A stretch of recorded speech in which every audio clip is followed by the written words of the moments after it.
Hello everyone, मैं अमर प्रसाद आप सभी का स्वागत करता हूं हमारे चैनल नॉलेज शेयरिंग में। ये हमारा Excel tips and tricks video series का पहला वीडियो है। इस वीडियो सीरीज में हम सिर्फ एक्सेल के कुछ ऐसे टिप्स एंड ट्रिक्स और शॉर्टकट्स को डिस्कस करेंगे जो काफ़ी यूजफुल होंगे। तो चलिए शुरू करते हैं। मैं यहाँ पर आपको एक सिचुएशन समझाता हूँ। देखिए, मैं एक किसी क्लास का क्लास कोऑर्डिनेटर हूँ और मुझे कहा गया है कि आप रिजल्ट प्रिपेयर करिए। ये 3 सब्जेक्ट्स हैं, फिजिक्स, केमिस्ट्री, मैथमेटिक्स, और हर सब्जेक्ट का इंडिविजुअल स्टूडेंट पास किए हैं कि फेल किए, वो भी मैंने एक कॉलम में दिया है और ओवरऑल रिजल्ट बताया गया है। ठीक है, ये कंडीशंस थी। मैं तो इस कंडीशंस की मदद से मैंने प्रिपेयर किया। ठीक है, तो अब क्या है कि मेरी एक मीटिंग होने वाली है हेड ऑफ डिपार्टमेंट के साथ, और जो फैकल्टीज़ हैं फिजिक्स, केमिस्ट्री, मैथमेटिक्स की, वो भी उसमें रहेंगे। तो मुझे क्या एक प्रेजेंटेशन देना है। तो जब मैं प्रेजेंटेशन दूंगा और इस एक्सेल सीट को मैं जब डिस्प्ले कराऊंगा with the help of projector, तो कई बार ऐसा होता है कि ये जो डेटा है वो प्रॉपर्ली विजिबल नहीं होगा। तो हम क्या करते हैं कि जूम इन करते हैं। तो देखिए यहाँ पर, जैसे मान लो सपोज मैं इस पर्टिकुलर रोल नंबर के स्टूडेंट हूँ, उनका मार्क्स को दिखा रहा हूँ। ठीक है, और मुझसे पूछा गया कि आपने क्या फॉर्मूला यूज़ किया है। तो देखिए फॉर्मूला, जब मैं इस पर्टिकुलर सेल को सेलेक्ट करता हूँ, cell number I3, name box में देखिए I3 दिया हुआ, दैट इज ये डिस्प्ले कर रहा है कि हम I3 सेल को सिलेक्ट किए हुए, वो एड्रेस बता रहा है। और यहाँ पर जो फॉर्मूला लगाए हुए हमने सेल में, I3 सेल में, वो आपका फॉर्मूला बार पे दिखा रहा है। तो हम चाहते हैं कि प्रेजेंटेशंस में इन चीज़ों को मैं प्रॉपर्ली डिस्प्ले कराऊं ताकि ये प्रॉपर्ली विजिबल रहे और लोग समझ सके कि मैंने क्या फॉर्मूला लगाया। तो आप क्या करोगे कि यहाँ पर देखिए, यहाँ पर प्लस है, दैट इज जूम इन, इसे आप क्लिक करिएगा।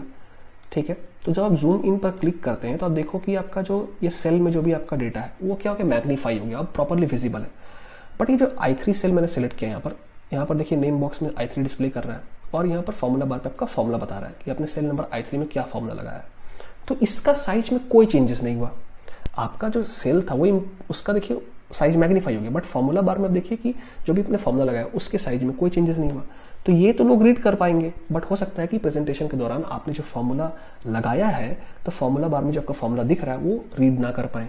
तो हम कैसे इसको भी विजिबल बनाएंगे, कैसे अपना प्रेजेंटेशन को अच्छा बनाएंगे ताकि इस चीज को लोग प्रॉपरली रीड कर सकें। ठीक है, तो उसके बारे में हम डिस्कस करेंगे।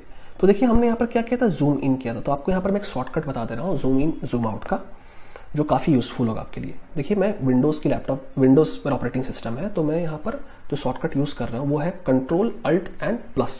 कंट्रोल अल्ट और प्लस आप प्रेस करिएगा एक साथ तो आपका देखिए जूम इन होता है। कंट्रोल अल्ट और माइनस प्रेस करिएगा तो जूम आउट होता है। तो ये आपको मैंने कीबोर्ड में जो शॉर्टकट होता है वो आपको मैंने बता दिया कि कैसे आप zoom in and zoom out कर सकते हो।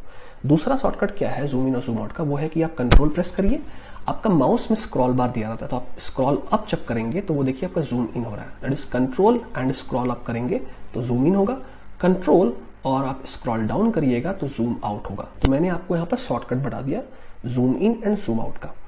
ठीक है, अब हम आते हैं जो हमारा मेन मुद्दा था।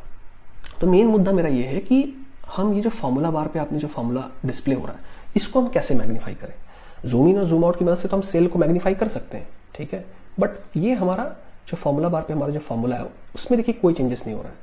तो हम क्या कर सकते हैं कि हम ये फाइल पर क्लिक करेंगे, अंडर द ऑप्शंस टैब देखिए आपका एक एक्सेल ऑप्शंस का डायलॉग बॉक्स अपीयर होता है। देखिए जनरल टैब के अंदर में आपको यहाँ पर दिया हुआ फॉन्ट साइज, इसकी फॉन्ट को आप जैसा चाहते हैं वैसा आप बढ़ा दीजिए। तो मैं यहाँ पर से 14 सेलेक्ट कर लेता हूँ। तो जैसे ही मैं 14 सेलेक्ट करूंगा फिर मैं यहाँ ओके पर क्लिक करूंगा तो देखिए आपका एक फिर डायलॉग बॉक्स अपीयर होता है जहां पर आपका शो कर रहा है कि please close and restart Microsoft Excel so that the font changes can take effect. इस पे ओके पर मैं क्लिक करूंगा और इसे मैं सेव करता हूं और मैं इसे क्लोज कर देता हूं। फिर से मैं इस पर्टिकुलर शीट को ओपन करूंगा। अब देखिए क्या चेंजेस होता है।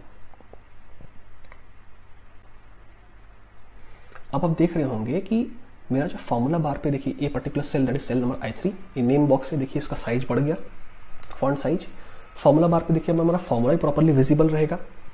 तो ये चेंजेस आप ला सकते हैं और अपने प्रेजेंटेशंस को जब भी आप किसी एक्सेल सीट को ओपन करेंगे प्रेजेंटेशन के दौरान तो वो प्रॉपर्ली आपका विजिबल होगा। अब देखिए जब आप ये चेंजेस करते हैं तो बाय डिफॉल्ट हमारा क्या था, 11 था फॉन्ट साइज। ठीक है, तो आप जब चेंजेस कर दिए तो आप जब नया ब्लैंक वर्कबुक ओपन करेंगे, दैट इज मैं फाइल पर क्लिक करता हूँ, ब्लैंक वर्कबुक ओपन करेंगे तो देखिए वो चेंजेस आपको वहां पर शो करेगा। ठीक है, देखिए अब यहाँ पर आपका फॉन्ट साइज 14 हो गया है। तो आप चाहते हो कि बाय डिफॉल्ट जो मेरा 11 था फॉन्ट साइज उसी को आप लाना चाहते हो, तो हम क्या करेंगे, इसे मैं क्लोज कर देता हूँ। ये फाइल पर फिर मैं क्लिक करता हूँ, ऑप्शंस पर मैं क्लिक करूंगा। देखिए हमारा एक्सेल ऑप्शंस का डायलॉग बॉक्स अपीयर हो गया। इस फॉन्ट साइज को मैं 11 कर देता हूँ और ओके पर मैं क्लिक करूंगा। फिर से मैं क्या करूँगा, इस पर्टिकुलर शीट को सेव कर देता हूँ और मैं इसे क्लोज कर देता हूँ। ठीक है, फिर से मैं इसे ओपन करता हूँ। तो देखिए बाय डिफ़ॉल्ट जो हमारा था साइज वही साइज हो गया है। ठीक है, तो जब भी आप प्रेजेंटेशंस दे रहे हैं, एक्सेल की शीट ओपन करते हैं, तो आप क्या करिए कि चाहते हैं कि मेरा जो फॉर्मूला बार में जो फॉर्मूलाज डिस्प्ले हो रहा हो प्रॉपरली विजिबल हो, लोग रीड कर पाएँ, तो आप उसी तरह से इसकी फॉन्ट साइज को बढ़ा सकते हैं। और जब आप चाहते हो कि फिर से वापस से हम रीगेन कर दें वही फॉन्ट साइज, तो आप उस हिसाब से फिर चेंजेस कर सकते हो।